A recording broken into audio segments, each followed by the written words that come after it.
حط صورة لابنه في أول الصوان وحاول يعوض غيابه بأي طريقة. أخته كانت جنبه وما سابتهوش، واللي مراته عملته ما كانش متوقع أبدا. جدعنته مع الناس حببت الكل فيه، وشكل كده تفاصيل حياتهم الخاصة هيبقى فيها حكايات قدام. مراته رفضت تبين وشها وما طولتش كتير، ورفضت ترد على كل الناس. عملت الواجب ومشيت، وكل واحد راح لحاله. أختها ما سابتهاش، وهو كان عامل كل حاجة علشان خاطر ابنه. إسماعيل الليثي عمل ثانوية لابنه الراحل ضاضة، واللي كانت كل الناس بتحبه ومش ناسياه أبدا. يا ترى الثانوية دي كانت فين؟ ايه اللي حصل مع الناس والكاميرات؟ وهل فعلا خلاص مش هيرجع لمراته تاني بعد اللي حصل ما بينهم قدام الناس؟ وليه شيماء سعيد كانت مخبيه وشها ومش عايزه تكلم حد خالص؟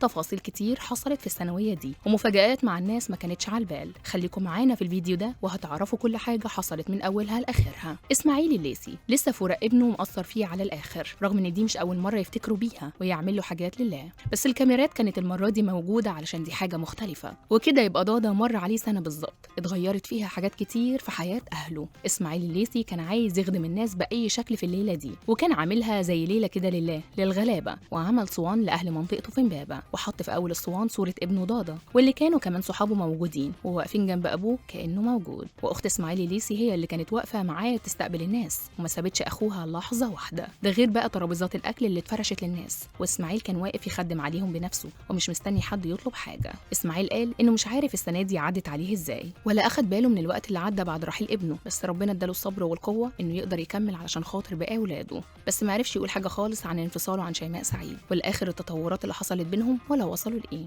وده علشان مش بيعرف يتكلم في الحاجات دي، وكمان مش عايز يدخل معاها في حكايات ومشاكل، وفي الاخر محدش عارف النصيب فين. يمكن يرجعوا لبعض تاني والدنيا تبقى زي الفل. شيماء حضرت جزء من ثانويه ابنها، وكانت جايه مع اختها، ودخلت وقعدت وفضلت ساكته خالص ومش بتتكلم. والمفاجاه كمان انها كانت لابسه كمامه ومخبيه وشها، ولما الناس بدات تسالها ما كانتش عايزه تدي كلام لاي حد. وقعدت شويه واخدت عربيتها اللي كانت باهره كل الموجودين ومشيت. بس قبل ما تمشي كان في مفاجاه مش متوقعه ابدا، وهي ان رغم الخلافات اللي كان بين اسماعيل وشيماء قدام الناس وفي الفيديوهات، بس قبل ما تمشي كان اسماعيل الليثي بيطمن عليها، ودار بينهم حوار خبوه عن عيون الكاميرات كلها. وده خلى الناس اللي كانت موجوده في الصوان تتكلم انهم ممكن يرجعوا لبعض تاني، وان مفيش حاجه بتفضل على حالها. شيماء واسماعيل شافوا ايام صعبه كتير مع بعض بعد رحيل ضاضة، واللي اتكلم عليهم كان كتير، بس ولادهم كانوا اهم حاجه بالنسبه لهم، وكل واحد فيهم اتشغل في طريقه علشان خاطرهم، وحاول ان يكسب ويحقق احلامه. بس فضل ضاضة في ذكرياتهم اللي عمرها ما هتتنسي ابدا، واللي هيفضلوا حاسين بيه طول الوقت. وحب الناس ليه بيفكرهم بالعشره اللي كانوا فيها مع بعض. بس هم اتعلموا حاجه مهمه بعد اللي حصل مع ضاضة، وهو انه مش بيظهر اي حد من عيالهم على السوشيال ميديا ولا يعملوا فيديوهات معاهم، وبقوا بيخافوا من الحسد عليهم، لان ممكن يحصل لهم اي حاجه زي ما حصل مع اخوهم. ورغم انه قضاء ربنا، بس برضه بقوا بيخافوا على عيالهم قوي. انتوا ايه بقى رأيكم في اللي حصل بين اسماعيل الليثي وشيماء سعيد؟